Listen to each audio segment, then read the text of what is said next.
Help him, Lord. Help him, Lord.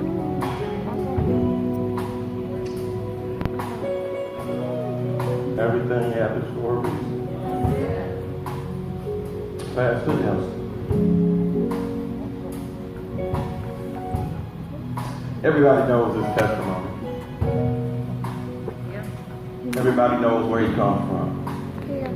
Hey, bro. But my dad was an alternative teacher. You remember this, don't you?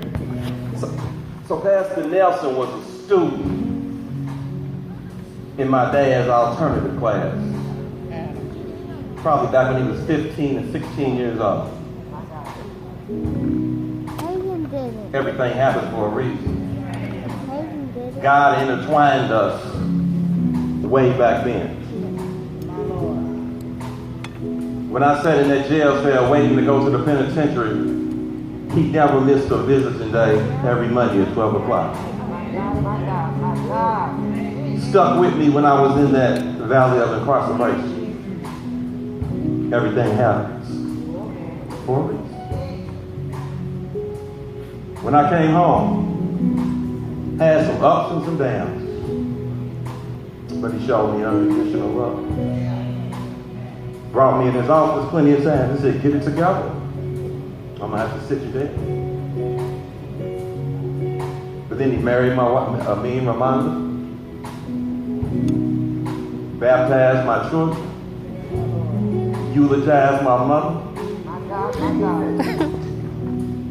spirit stirring prayer at my father's funeral.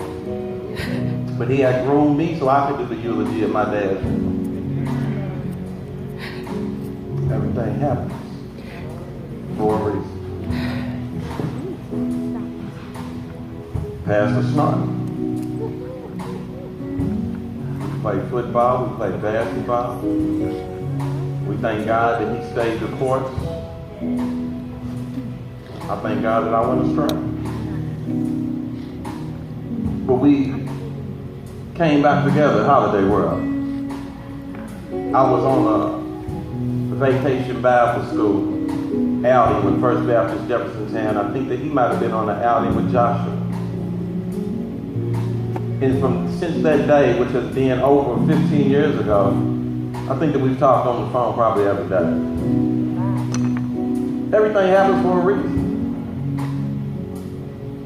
And then when I believe that God called me to lead First Baptist and to go to Joshua and be his youth director, and he taught me a lot of things. He called me in his office. You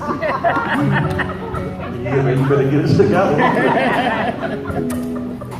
Everything happens for a reason. I ain't forgot you down at Larry Sykes. I watched Larry come to First Baptist when you probably was about 24, 25 years old. Younger. You was working at Dillard's, I think. Had your little apartment on Shelby River. I was paying attention. Because at his young age, he was mentoring me. Because he was staying the course and I was still back and forth. But everything happens for a reason. Because you know who preached my first installation? Larry Sykes. And then God brought him back today. Y'all know he's a prayer warrior. We spent some time praying together at First Baptist. Everything happens for a reason. I seen Michael Lee walk through the door. How many times I sit in the office with you before a service at Joshua and you passing out assignments. Became my friend over my time at Joshua. And here he is today. Everything happens for a reason. Pastor Black, never had really met you. But I remember the watch night services, and I heard Kendall say it to you earlier, because that's how she remembered watch night services, First Baptist. And I was just a low man on the totem pole. I was just an associate. So when you came to First Baptist, you was fellowshipping with Reverend Nelson, and you was taking care of your business. But you preached a few watch night services, and there were sermons that I remember. You talked about a woman being impregnated and everything that she had to go through over a 9-month period. And we go through the same things. We go into labor, and then we got to go through those labor pains in order to, just to get that vision that God has given us, to get it out of us. And everything happens for a reason, because way back then in 2003 and 2004, that's when you was coming to First Baptist. But then it took Rob Lyons, and I think I saw Rob in the house. Where you at, Rob? He might have. Here he is. Okay. And Rob was at the detail shop, and Rob said, man, Pastor Blackford, I think that pulpit's going to come open. You should give him a call. I said, I'm good. I'm in Corinthian. I'm in North Vernon, Indiana. I'm good. And Rob came back over. He said, you called him yet? No.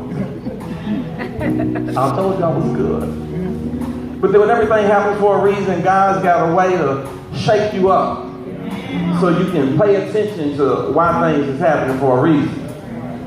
When I began to wake up in the middle of the night and I began to think about Pastor Black, I began to think about those watch night services. Rob, you remember I called you, I said, send me the number. And I called you.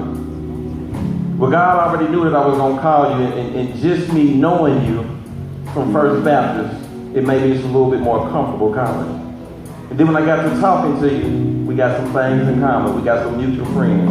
Our daughters play basketball. God already knew what he was doing. Everything happens for a reason. Look at the first lady. Now watch this. My mother and her grandmother were friends. And I remember when I was trying to talk to Ramondo, I remember my mother would tell me, don't you mess over that girl. She's a good girl. I know, Bobby. And then when I began to date her, she was like, make sure you go in and talk to Charlotte. Make sure you go in. And I had to get back to those old traditional ways when you pull up and you go to the door and you go in the house and you talk to the parents, sit down. You know, these kids today, they're going to pull up and blow the horn with their music loud. And then Ramonda comes from a family of first ladies and pastors. So God already knew what he was doing. Nothing just happens for a reason. And that word this morning for me was so timely. Because this is not happening for a reason. I told Pastor Snorri when I was pastoring in North Vernon, I said, I know I'm just here for a short time. God is preparing to bring me back to glory. I didn't know what it looked like, but it was in my spirit. So here we are today. Nothing happens without God being in the midst of it. I want to thank everybody that has came out to support me and support the First Lady on yesterday at her lunch. I'm going to run down a couple of people and then I'm going to sit down. The installation team, let's give them a round of applause. They did a great job.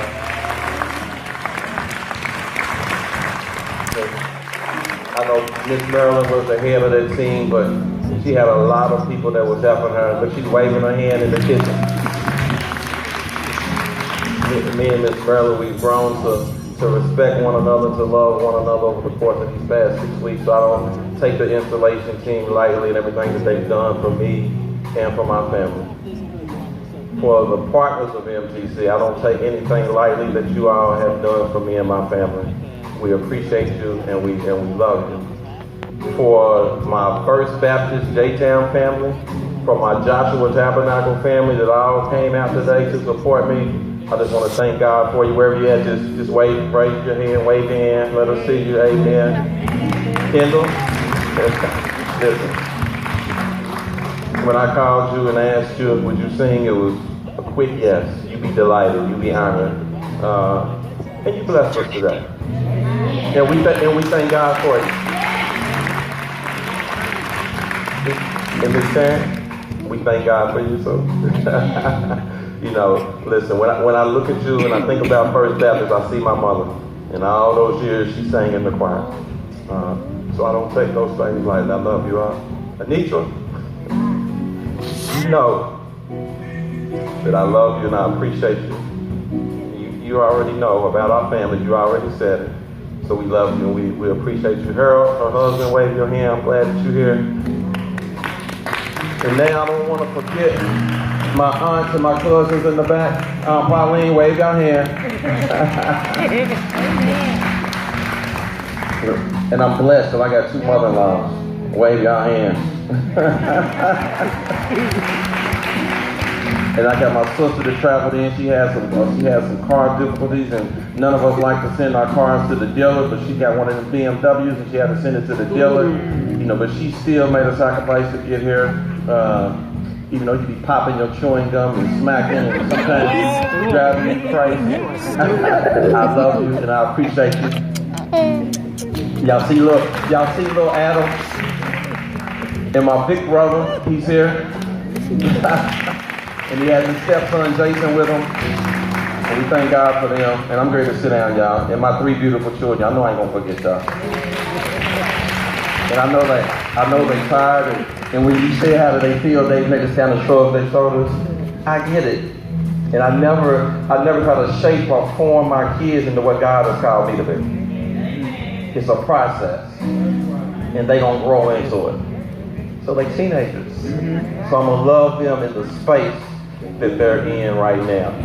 And I just ask that you all would pray for them as we move forward, because we have a journey that's gonna take baby steps. Miss Linda Nelson, I ain't forget you. Alicia Smart, I ain't forget y'all. Miss Linda, you've always loved me, even when I was right and wrong. Even when I was wrong. And I watched God elevate you and pass over the years. I can remember when Red was my Sunday school teacher, and he would invite us over for Sunday school fellowships, and y'all was just living in just a little bitty 2-bedroom apartment, but you still opened up your home.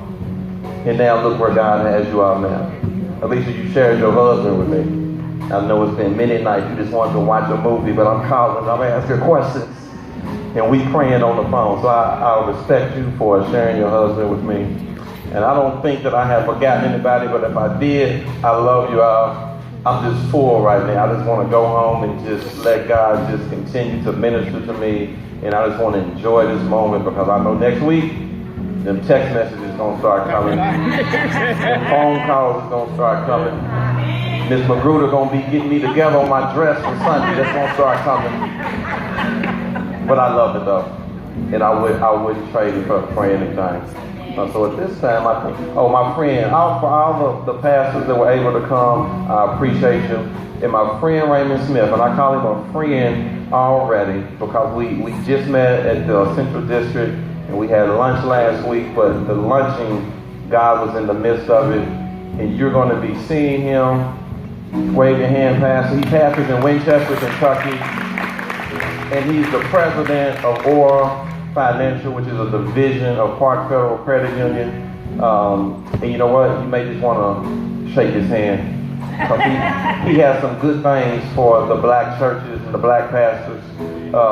So shake his hand, introduce yourself to him, because he is a reliable resource. Amen. Amen. I love you all. Thank you all, and I appreciate you all. God bless you. I'm sorry, y'all. Don't get mad at me. Come on, Pastor Blackman.